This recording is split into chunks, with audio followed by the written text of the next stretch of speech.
foundational safeguards of our democracy is our electoral system. An electoral system Americans have actually lost trust in, because Biden helped more than 10 million illegal immigrants enter into our country. And he didn't do anything to ensure these illegal immigrants weren't voting in our elections. It's common sense that only U.S. citizens should participate in our election process. That's why House Republicans will pass the SAVE Act. We want to restore trust in America's election system and protect the ballot box. House Republicans are making America secure by passing the SAVE Act. If Democrats vote against this common sense bill, and I assure you they will, you should ask them these questions in the hallway. Ask them, why do they want illegal aliens to vote in our election system? Why do they refuse to protect Americans' constitutional right to vote? Why are they opposed to securing our elections? Interesting questions. Why do they stand against the American people's mandate? I'll save you some time. They don't have an answer because they're lost with no leader, no plan, and no vision. All they want to do is fight against our personalities. Now, I will turn it over to freshman rep, Attorney General Derek Schmidt from the great state of Kansas to give us his perspective.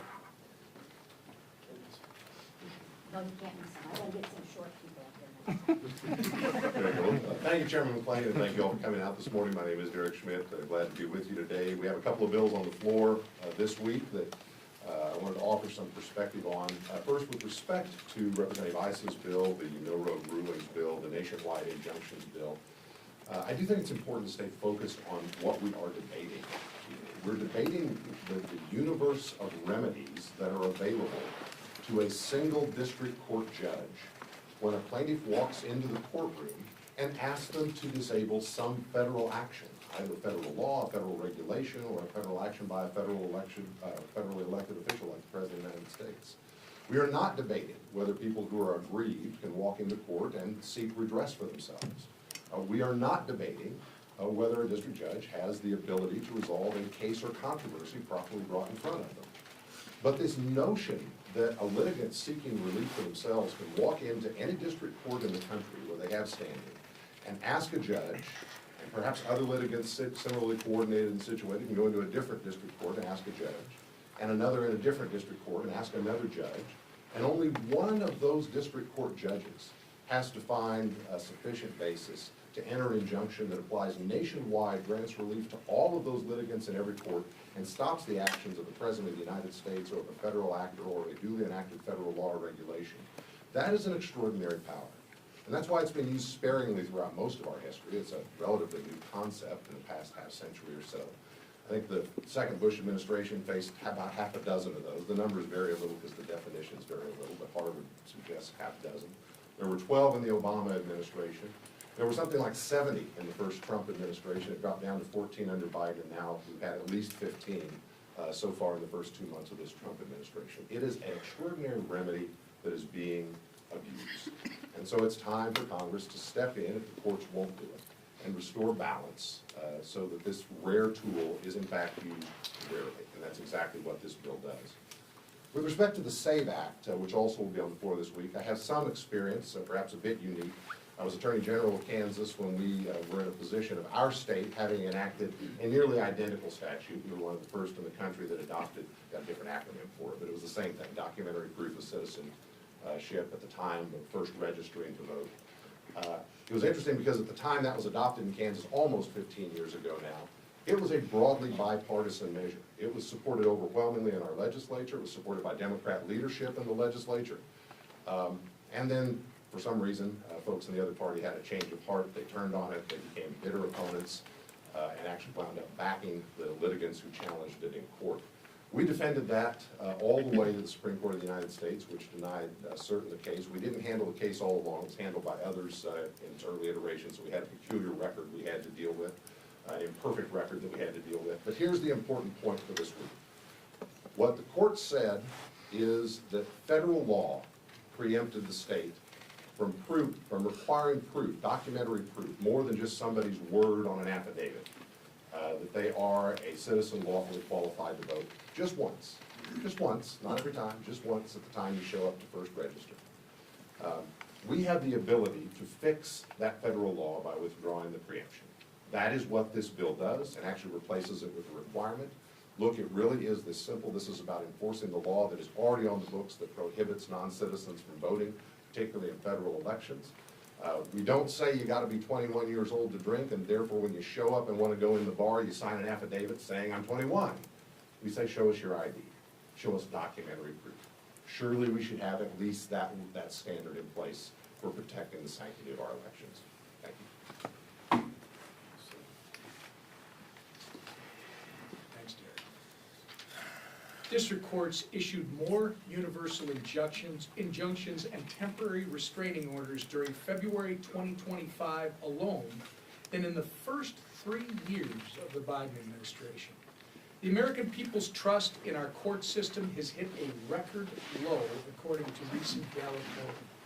And even Chuck Schumer is touting that he helped confirm 235, quote, progressive judges who are, quote, ruling against Trump time after time. Somebody should advise the Senate Minority Leader that that is the problem.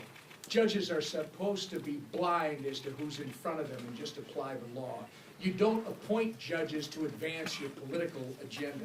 This admission and the sheer number of rulings against President Trump's policies should raise major red flags for every American who values our Constitution and the separation of powers.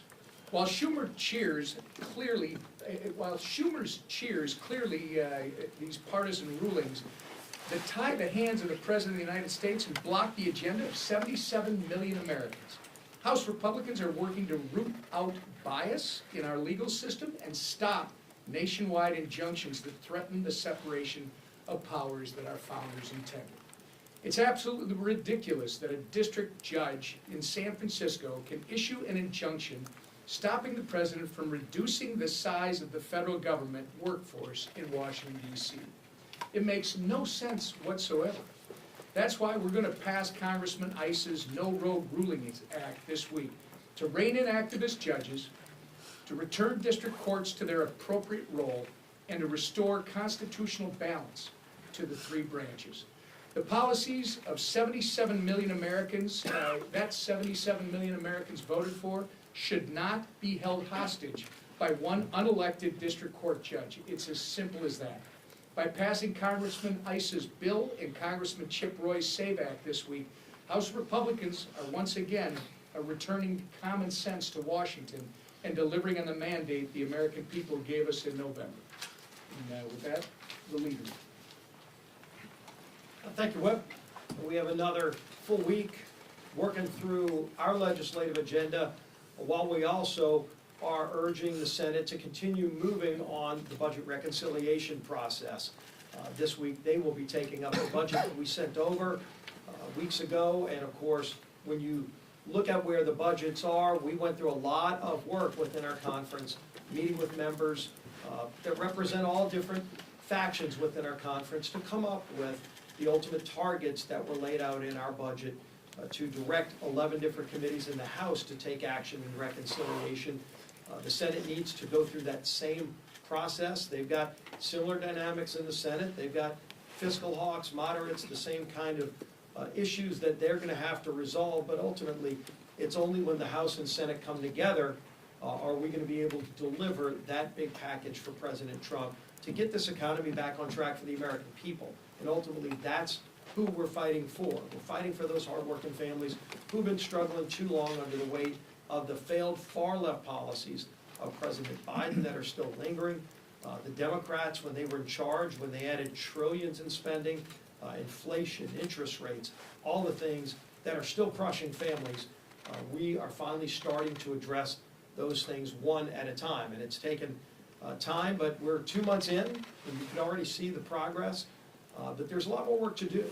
And so we're not slowing down in our majority. We're not slowing down with the bills we're bringing. Of course, this week, the No Rogue Judges Act, and I think it's been laid out really well, the abuses that we've been seeing with some of these district court judges that just feel their role is to try to stop the duly elected president of the United States and Donald Trump because they disagree with his policies, as opposed to carrying out their duty to interpret the Constitution and the laws of this country. And if they're gonna overstep their boundaries, should they be able to have, literally at a district level, an ability to change the law for the entire country, when ultimately the US Supreme Court's gonna have to decide many of these big issues. But we're taking that up. We're also, of course, gonna continue to fight for the integrity of the vote, to make sure that people that have come here illegally by the millions cannot register and vote, and that there will be actual safeguards and consequences for people who come to this country and vote illegally. So we're gonna bring that bill again, give everybody an opportunity to state their position on that as well. But as you look at reconciliation, one of the things we're looking to do is to finally start to root out waste, fraud, and abuse in government spending. Obviously, the mandatory spending side is what we look at heavily on the reconciliation side, but we've been working closely with the President's Doge Commission. And for anybody who didn't see it, I thought it was a very refreshing exercise to watch Elon Musk and all the other leaders of Doge come together and do, in essence, a town hall meeting, talking about the methods, the methodology, and the sophistication that is being used to root out waste, fraud, and abuse in government spending. You know, when people fill out their taxes in just 2 weeks, you know, there's a lot of anger and frustration when people send their money into Washington, and they wonder when they hear these stories of, you know, the billions of dollars in wasteful programs. These aren't just anecdotes. As Elon and the Doge Commission members have been finding out, it's rampant throughout every agency in federal government, whether it's just inefficiencies, which is bad enough, or flat out fraud, abuse, and corruption. They're identifying billions and hundreds of billions of dollars in waste that can and should be rooted out, because every dollar of waste here in Washington, number one, is deficit spending that we would not be adding to our deficit, but it's money that can be reinvested to make programs work the way they were intended by Congress and by the President. And so to see how serious they take these jobs, and many of these people are very accomplished in their own rights, people that have their own careers and are stepping aside and doing this work to make government work better for all the people of this country. I was very encouraged by it. I wish everybody in the country saw it, because when you watch how the left is trying to demonize not the waste in government, I wish the left was as fervent at going after waste in government as they're going after the people that are trying to root out the waste in government. Elon's giving up a lot to do this. As an individual, you see the personal attacks, death threats that are being made against him. That's real, and it's disgusting and disgraceful. But it also shows he must clearly be touching on something to the core. How much waste is out there that somebody would threaten his life because he's trying to find out and root out that waste? So we're going to continue working with Doge to root out the waste, lock as much of it into law as possible. If we can fit it in a budget reconciliation, we surely will. If it's going to come later in a rescissions package, then we're going to do it as best as we can to achieve those real savings for the taxpayers of this country who are counting on us to deliver. The man who's delivering our agenda in the House, Speaker of the House, Mike Johnson.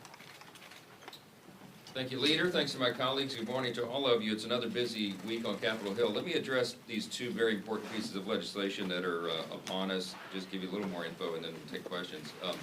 I want to thank our great colleague from Kansas, former Attorney General. He knows that at which he speaks, and Congressman Schmidt gives great voice to this. We're talking about this problem of rogue rulings, and you know, the Democrats, our colleagues here, they talk all about this so-called constitutional crisis that they see around every tree. They don't like President Trump's policies, and so that's their catchphrase they use for everything. But there really is a constitutional crisis that's developing. It's not the one that the Democrats claim, though. Listen to these numbers, and we've shared them before. 67% of all injunctions issued by district court judges against a president since the year 2000 were issued against one man, and his name's President Donald J. Trump. 92% of those injunctions against the president were issued by Democrat-appointed judges.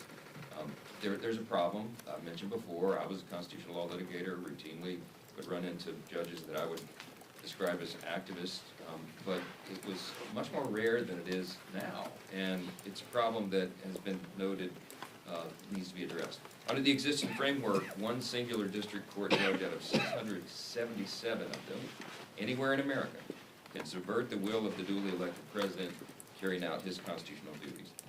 And they're doing that. And so we've got to step into this.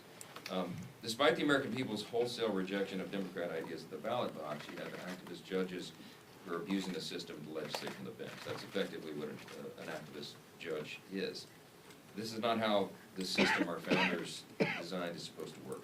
Under our Constitution, we have three co-equal branches of government, each with the ability to provide a check on the other. And we do have that authority. Democrats seem to have forgotten that. I mentioned at a press conference or a gaggle, maybe it was last week with all of you, I can't remember so many of these, but somebody asked me repeatedly about, impeachment, and they asked me about our authority under the Constitution. What authority do we have? Under Article 3, the Congress is given the authority to determine, define, fund all lower courts. Only the Supreme Court has mentioned itself in the Constitution, and the lower courts are within the purview of the Congress. And I was asked, and I offered the answer, yes, I mean, we could defund those courts. I wasn't saying, let me clarify, I wasn't saying that we're doing that. I was trying to describe what the Constitution says. Go read it for yourselves. We have broad scope. We have all authority over those lower courts, okay? We're not defunding courts, and we're not doing anything other than limiting in this legislation the ability of a judge to issue a nationwide injunction, because that is the problem that has gotten totally out of control. And we need this check on the judiciary, and I think we're going to prove that on the floor. One activist judge should not issue a nationwide injunction against the president's policies, and these district courts have to stay within their constitutional balance. The next act we talked about that will be on the floor is the SAVE Act, and we've been here and done this. But we have to do it again, because we never got it through the Senate last time, but this is the second time in less than a year congressional Democrats will have the opportunity to do something that 87% of the American people demand that Congress does. Only U.S. citizens should decide U.S. elections. It is in federal law, but it is not always enforced, and you need further enforcement. Why? Because we have to make sure that the law is complied with, and this will require a reasonable measure of having an ID to prove your citizenship. It's Democrats say it's already illegal to vote as a citizen, but that doesn't mean that you don't need further enforcement. We don't rely on the integrity of teenagers trying to purchase a six-pack at the liquor store, right? We require them to provide ID to prove they're old enough to make that purchase. We require ID for almost everything in society, and almost everybody has one. And we're just saying that this is a very simple common sense measure. States are barred from even asking to verify citizenship status or on voter registration forms currently. So we have to fix that. And the states can't just rely on the integrity of the registrant. We need a safeguard in the system. So the SAVE Act closes that massive loophole and codifies President Trump's executive action to secure our voter registration process. And it protects the voices of American voters. If we don't have free and fair and safe and secure elections, then we have nothing in a republic. And so that's where we're moving forward, and we'll see where the Democrats stand. Mr. Speaker, President Trump this week in an interview with my colleague Kristen Welker said that when he repeatedly brings up the idea of running for a third term, that he is not joking. You are a constitutional law expert. Is there a legal constitutional path for him to seek a third term, and would you support him if he went down that road? Well, I just told everybody to read the Constitution. There's a constitutional path. You have to amend the Constitution to do it, and that's a high bar. The President and I have talked about this, joked about it. He's joked about it with me on stage before. We take him at his word. I understand why so many Americans do wish that he could run for a third term, because he's accomplishing so much in this first 100 days that they wish it could go on for much longer. But I think he recognizes the constitutional limitations, and I'm not sure that there's a move about to amend the Constitution. Yeah. Speaker Johnson, do you think that the President should move forward tomorrow with tariffs, with imposing tariffs? he's made very clear that he's doing this in the executive branch under his executive authority, and it doesn't involve Congress in that way. Look, you have to trust the president's instincts on the economy, okay? Why? This isn't blind faith. Remember what he accomplished in the first administration. Before COVID, we had the greatest economy in the history of the world, not the US, the whole world. Every demographic was doing better because we cut taxes, we cut regulations, and we made a better economic environment for everybody to succeed. And he is going about that same plan to bring that about, and tariffs is a component of that. And we'll see how it all develops. I mean, the reciprocal tariff policy is one that makes a lot of common sense. I mean, you look at the trade disparity between many nations, and much of this began after World War II, and the rationale apparently was, well, we need to rebuild Europe, and America emerges as the great superpower, so we should have this imbalance. It's fair, this is what we need. Well, that carried on for generations, and we're well beyond World War II now, and this is a different world. It's a much more integrated, complex economy, and the president's absolutely right when he says that we have to think about America's interests first, because if we don't, we're not going to maintain our status as the great superpower. And when he says, let's have free trade and fair trade, I think the reciprocal tariff policy makes sense. If somebody has 100+% tariff on imports of U.S. goods, and we have virtually nothing, why don't we settle that balance? If we raise and match their tariff policy, I think ultimately what happens is you get back down to a free trade agreement, that these countries that are engaged in this disparity, this raw deal for Americans for so long, it'll get their attention, and they'll, I think, reduce their tariffs on us.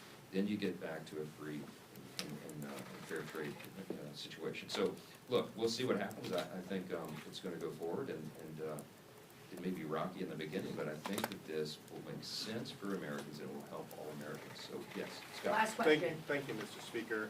President Trump says that Elise Stefanik will be rejoining your leadership team, and that you are very enthusiastic to be having her remain in the House. What role will she be playing on your leadership team, given that she has already relinquished her past leadership role? Yeah, we're trying to sort that out. Elise is a dear friend, trusted colleague. She's a super talent, and she has always brought a lot to the table. And she stepped down from her conference chair role, and on her important committee assignments, she was in line to have a gavel on some of those.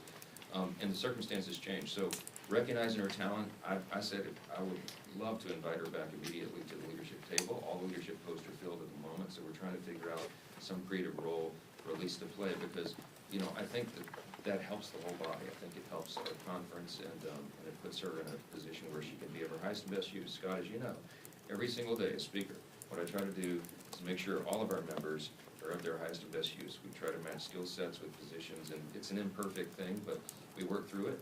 And what happened with Elise is we're dealing with, and we're going to make her a very valuable and important member of this conference, as she always has been. And I'm excited about that. I am. I'm glad to have her remain with us. So, last question, Mary Beth. On the topic of activist judges, does the legislation touch on using artificial intelligence at all in this regard? And semantic analysis of artificial intelligence is very high, and is it theoretically possible to be able to use AI in a judiciary capacity? Wow. I think they're going to replace all the lawyers before they do the judges, and I'm worried about that. I'm a recovering attorney myself. I don't know. That's a great question. They say AI is going to change everything. I certainly hope that we don't have AI determining the outcome of cases, though. I think you've got to rely on the system and rely on human judgment for these things. But we'll see. That's a brave new world question. I don't have the answer yet. Thank you all so much. Appreciate it. Oh.